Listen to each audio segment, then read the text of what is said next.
നമസ്കാരം. എന്താണ് ആർത്തവം? ഇത് എങ്ങനെ സംഭവിക്കുന്നു? അതായത് ഒരു പെൺകുട്ടി പ്രത്യുൽപാദന ശേഷി കൈവരിച്ചു എന്നതിൻ്റെ ലക്ഷണമാണ് ആർത്തവം.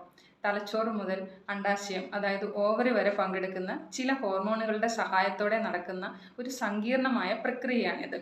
ഹൈപ്പോതലാമസിലെയും പിറ്റ്യൂട്ടറി ഗ്രന്ഥിയിലെയും ഒക്കെ ഹോർമോണുകളുടെ പ്രവർത്തന ഫലമായി എല്ലാ മാസവും അണ്ഡാശയത്തിൽ നിന്ന് അതായത് ഓവറിയിൽ നിന്ന് ഒരു ഓവം വളർച്ചയെത്തി പുറത്തു വരും. ഇതാണ് അണ്ഡവിസർജനം അല്ലെങ്കിൽ ഓവുലേഷൻ എന്ന് പറയുന്നത്. ഇതിനോടൊപ്പം തന്നെ ഗർഭപാത്രത്തിലും ധാരാളം മാറ്റങ്ങൾ സംഭവിക്കുന്നു. ഈ അണ്ഡം ബീജവുമായി ചേർന്നില്ലെങ്കിൽ ഗർഭപാത്രത്തിലെ മാറ്റങ്ങൾ പ്രയോജനരഹിതമാവുകയും അവിടെ രൂപപ്പെട്ട എൻഡോമെട്രിയം എന്ന് പറഞ്ഞാൽ അണ്ഡവും ബീജവും സംയോജിച്ചുണ്ടാവുന്ന ഭ്രൂണത്തിന് പറ്റിപ്പിടിച്ച് വളരാൻ ഗർഭപാത്രം ഒരുക്കുന്ന ഒരു മെത്ത ആണിത് എൻഡോമെട്രിയം. ഇത് പൊട്ടി രക്തത്തോടൊപ്പം പുറത്തു പോകുന്നു. ഈ രക്തസ്രാവമാണ് ആർത്തവം.